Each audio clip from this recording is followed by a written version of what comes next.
Would Jesus be Republican or Democrat? That's what we really want to know today, isn't it? In fact, I've actually been asked this specific question. Whose side would Jesus be on? Because if we could determine whose side Jesus would be on, then for sure we would know who is good and who is bad.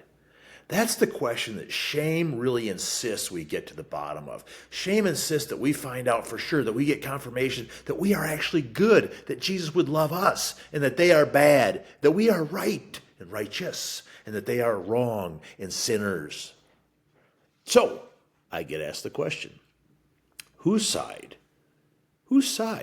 would Jesus be on? Now, interestingly, the book of Matthew maps this out quite clearly for us. The book of Matthew maps out the fact that Jesus would be on the side of a group of people called the marginalized. Jesus would be on the side of the outcast. He'd be on the side of the sinner.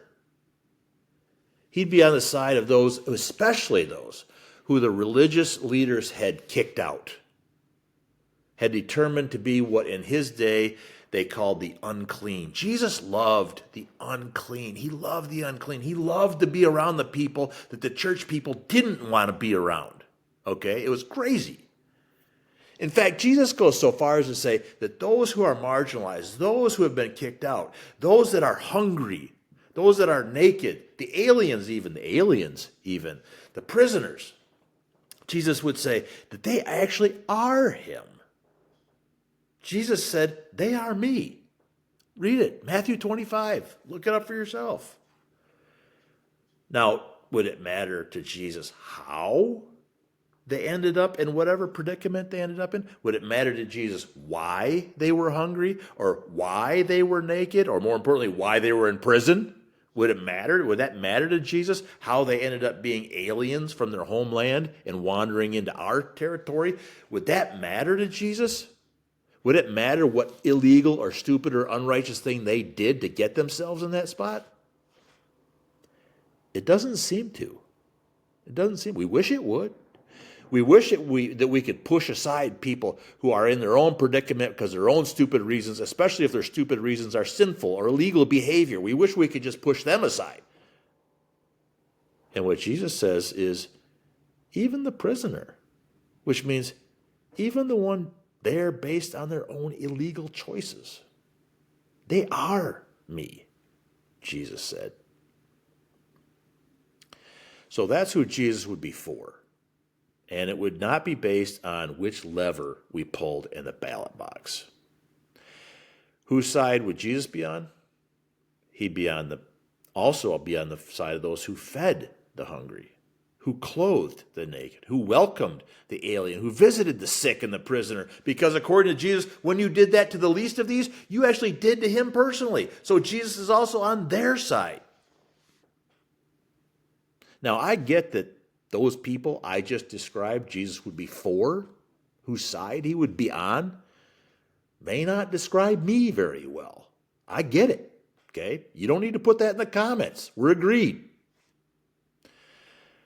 So the next question is, if that's who Jesus is, whose side Jesus would be on, whose would be Jesus be against? Well, Matthew also makes that pretty clear. There's a group of people called hypocrites. Those who say one thing and do something different. In Jesus' day, they were largely religious folks, people who Jesus insisted knew better. They knew better than to do the behavior they were doing. They knew better than to persecute the outcast. They knew better than to avoid the unclean. And Jesus seemed to routinely, consistently become out against them. Look it up for yourself. Matthew 23. They knew better. Jesus is routinely against those who know better and do it anyway. Would it be people? It would be people actually withholding food from the hungry, withholding clothing from the naked, withholding a place to stay from the alien. Matthew 25 again. Because what you didn't do for those, you didn't do for him. Here again, I'm also quite certain that Jesus would find himself against me frequently, regardless of what lever I pulled in the ballot box, regardless of whether I declared myself a Republican or Democrat. So it's time for me to stop talking the talk and start walking the walk. Because the only people that Jesus are against are those who talk the talk and don't walk the walk. Now, you might say, Rick, that was the Jewish church. We're different today because we have Jesus in our hearts. Well, folks, read Matthew 25. If we don't have the naked, the alien, the hungry, the prisoner in our hearts, we don't have Jesus in our hearts either. To Jesus, they are him. And where they are, he is. Who is in our hearts? Rick, you say, all of that, though, is forgiven because Jesus died on the cross for my sins, right? Now it doesn't matter if I care for the poor and the hungry and the marginalized because Jesus forgave all that, right? Read Matthew 23. Read Matthew 25. And you tell me how comfortable you are. Now, in a future video, I'm going to describe why the marginalized mattered so much to Jesus and why, potentially, why they seem to matter so little to us today. So, if you want to see more on this, subscribe to my channel. And as always, you can pick up my book, which is on Amazon, on this very subject, The Matthew Challenge, Living Beyond Religion, Christ Beyond Christianity.